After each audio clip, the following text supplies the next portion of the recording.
Hello foodies, welcome back to my channel. Weekend వచ్చేసింది, అలా వచ్చింది, ఆల్రెడీ వెళ్ళిపోతుంది కూడా. సండే అంటే చికెన్ ఉండాల్సిందే. మీరు ఎన్ని చేసుకున్నా చికెన్ లేకపోతే అది సండే అనిపించుకోదు. సో ఇవాళ ఒక చికెన్ రెసిపీ మీతో షేర్ చేసుకుంటున్నాను. యాక్చువల్గా ఈ రెసిపీ నేను పెళ్ళైన కొత్తలో ఫస్ట్ టైం చేశాను. నేను అప్పటి వరకు అమ్మ వాళ్ళ ఇంట్లో కాఫీ కూడా పెట్టిందాన్ని కాదు. ఏదో చిన్న చిన్నగా అలా కట్ చేసి ఇచ్చేది, అలాంటివి చేసేదాన్ని. కానీ మళ్ళీ ఫుల్ ఫ్లెడ్జ్డ్గా ఇలా కుకింగ్ అస్సలు చేసేదాన్ని కాదు. పెళ్ళయ్యాక ఫస్ట్ టైం, అది కూడా మా ఆయన వాళ్ళ ఫ్రెండ్స్ వస్తున్నారంటే అప్పటికప్పుడు ఏం చేయాలో కూడా తెలియలేదు. అప్పటికప్పుడు నాకు నేను ఇన్వెంట్ చేసుకున్నాను ఈ రెసిపీని. అదే ఇప్పుడు మీతో షేర్ చేస్తున్నాను. యాక్చువల్గా అన్నీ నేర్చుకొని చేసే రెసిపీస్ కంటే ఇలా హడావిడిగా ఏదో ఒకటి చేస్తే ఆ రుచి ఇంకా చాలా బ్రహ్మాండంగా వస్తుంది. సో అది మీతో ఇప్పుడు షేర్ చేసుకుంటున్నాను. చూడండి, యాక్చువల్గా నేను ఎప్పుడు చికెన్ తీసుకున్నా బోన్లెస్సే తీసుకుంటాను. విత్ బోన్స్ నాకు తినాలనిపించదు.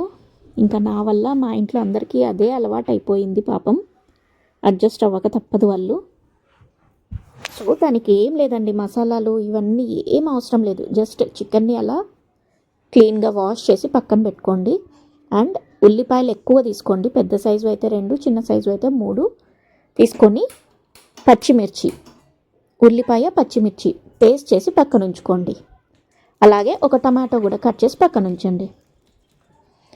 ఇప్పుడు ఈ ఉల్లిపాయ పచ్చిమిర్చిని బాగా స్మాష్ చేసేసి పేస్ట్ లాగా కాకుండా జస్ట్ కచ్చపచ్చగా చేసుకోండి, చాలా బాగుంటుంది. అండ్ ఇప్పుడు పక్కన ప్యాన్లో ఆయిల్ ఎక్కువ వేసుకోండి, ఎందుకంటే ఫ్రై కాబట్టి. ఆయిల్ వేసుకొని అది కాస్త వేగిన తర్వాత ఇప్పుడు గ్రైండ్ చేసి పెట్టుకున్న పచ్చిమిర్చి ఆనియన్ పేస్ట్ వేసేసుకోండి.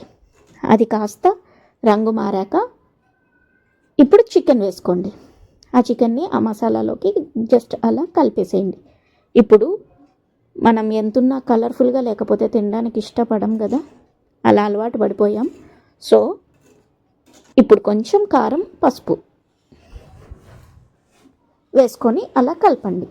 అలాగే చిన్న క్యూబ్స్గా కట్ చేసి పెట్టుకున్నాం కదా, ఆ టమాటోని ఇప్పుడు యాడ్ చేయండి. ఈ టమాటో ఫ్లేవర్ చాలా బాగుంటుంది. సో యాడ్ చేసుకున్నాం కదా. అలాగే ఇప్పుడు ఈ స్టేజ్లో ఉన్నప్పుడు ఉప్పు కూడా పెట్టేసుకోండి. దాంట్లోకి మనం ఎంత సరిపడేంత వేసేసుకొని పక్కనే మిరియాల పొడి ఉంటే అదే వేసుకోండి. నేనైతే ఇలా ఫ్రెష్గా అప్పటికప్పుడు దంచుకొని వేసేసుకుంటున్నాను. ఇంకా దించేస్తాము అయిపోయింది అనంగా ఇప్పుడు అలా దంచి పెట్టుకున్న పెప్పర్ని ఇలా చల్లేసేయండి. చల్లేసి దించేసుకోవడమే. చూసారా, నేనైతే ఇలా సెమీ గ్రేవీగా తింటాను, అన్నంలోకి కూడా వస్తుంది కాబట్టి. సో ఇంకా ఫ్రైగా కావాల్సిన వాళ్ళు ఇంకాసేపు ఫ్రై అయ్యే వరకు పెట్టేసుకోవడమే, అంతే అండి. ఇంకా నెక్స్ట్ సర్వ్ చేసుకొని మన సండేని ఎంజాయ్ చేయడమే. ఇది స్నాక్గా అయినా బాగుంటుంది, అన్నంలోకైనా బాగుంటుంది. సో ఈ రెసిపీ ఎలా ఉంటుందో మీరు కూడా ఒకసారి ట్రై చేసి చూడండి, చాలా బాగుంటుంది. దీనిపైన ఒక నిమ్మకాయ జ్యూస్ పిండుకొని అలాగే ఉల్లిపాయలతో సర్వ్ చేసుకొని తినేసేయండి. సండేకి న్యాయం చేసిన వాళ్ళు అవుతారు.